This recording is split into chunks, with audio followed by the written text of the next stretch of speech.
संस्कृताय। संस्कृत कक्षा में आपका स्वागत है। मैं प्रतीत राम वर्मा, असिस्टेंट प्रोफेसर, श्री गांधी महाविद्यालय, सिधौली, सीतापुर। आज मैं महाकवि कालिदास विरचित रघुवंशम महाकाव्य का त्रयोदश सर्ग पढ़ाने जा रहा हूँ।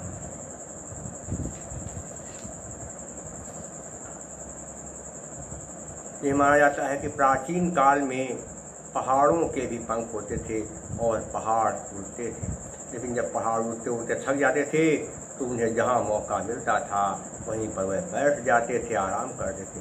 और जहाँ पहाड़ बैठ जाते थे वहाँ पर काफ़ी जन धन, पेड़ पौधों, पशु पक्षियों का विनाश हो जाता था, तो सब उन्हीं पहाड़ों के नीचे दबकर मर जाते थे। ऐसी स्थिति में देवताओं ने उनसे कहा कि आप लोग इधर उधर न बैठा करें, जहाँ पर रेगिस्तान हो, कोई आबादी न हो, पेड़ पौधे न हो, वहाँ पर आप बैठें, आराम करें। लेकिन पहाड़ों ने उनकी बात नहीं मानी, तो इंद्र ने उन पहाड़ों के पंख काट दिए।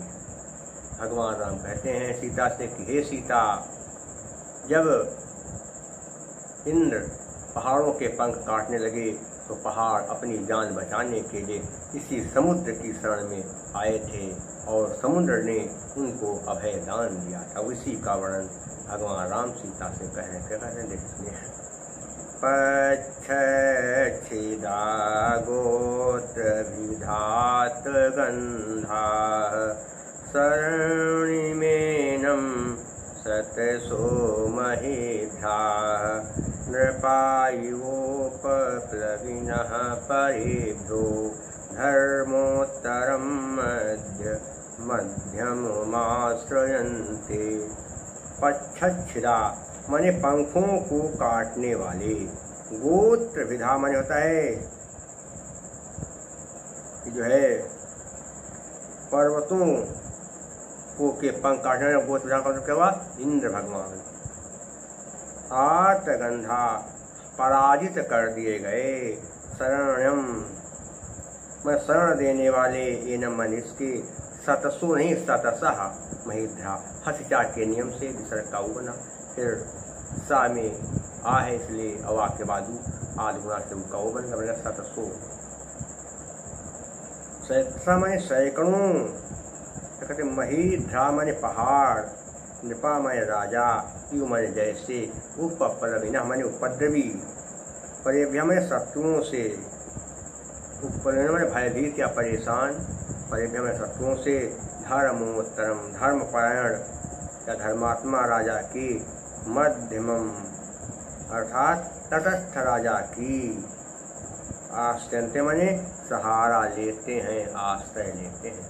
जब इंद्र देवता ने पहाड़ों के पंख काटना शुरू कर दिया तो पहाड़ों का सारा घमंड टूट गया। जब इंद्र ने पहाड़ों के पंख काटना शुरू किया तो पहाड़ों का घमंड टूट गया, वह पराजित हो गए और सैकड़ों पहाड़ अपनी जान बचाने की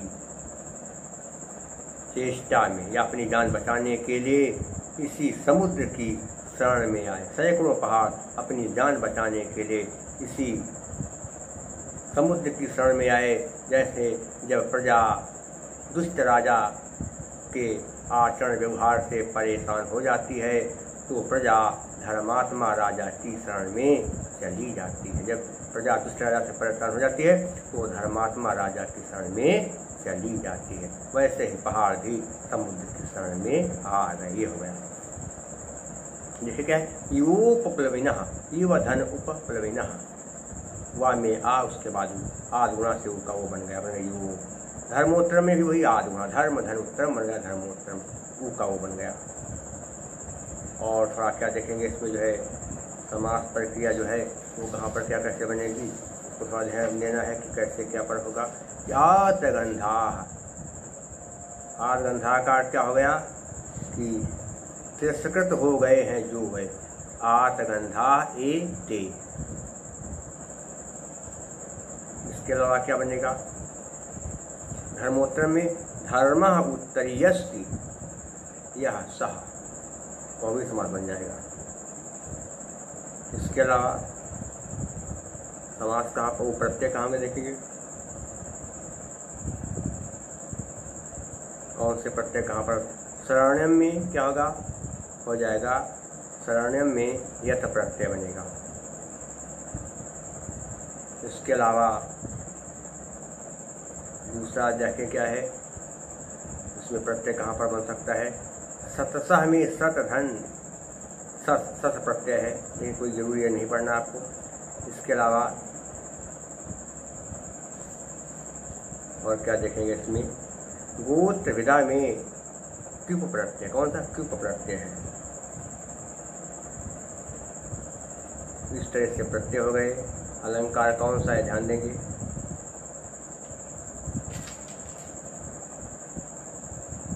यहाँ पर अगर देखा जाए कौन सा उपमा अलंकार है। जैसे प्रजा धर्मात्मा राजा की शरण में जाती है, वैसे पहाड़ भी इस समुद्र की शरण में आए। समुद्र को धर्मात्मा राजा के समान बताया गया, इसलिए क्या अलंकार कौन सा, उपमा। प्रस्फुटम सुंदरम सामुपेत्य विधीयते। और इसके अलावा उपजाच हम आपको बता चुके हैं, 2 चरण इंद्र वज्रा के हों, 2 उपेंद्र वज्रा के। और प्रसाद गुण है, जो बात एक बार में पढ़ने या सुनने पर दिल में बैठ जाए, जैसे सूखे ईंधन में आग लग जाती है, तो वहाँ पर प्रसाद क्या होता है। चेतम व्यापनोति क्षिप्रम सुसकंधेन मिवानलः सप्रसादः समस्तेषु रसेषु रचनासु। और वैदर्भिरीत और भारतीय नृत्य शेष मैं आपको अगले अंक में पढ़ाऊँगा। यदि आपको वीडियो को समझ में आ रहा हो तो आप कृपया सब्सक्राइब कर दें और लाइक कर दें। शेष मैं आपको अगले अंक पढ़ाऊँगा। तब तक के लिए नमः संस्कृताय।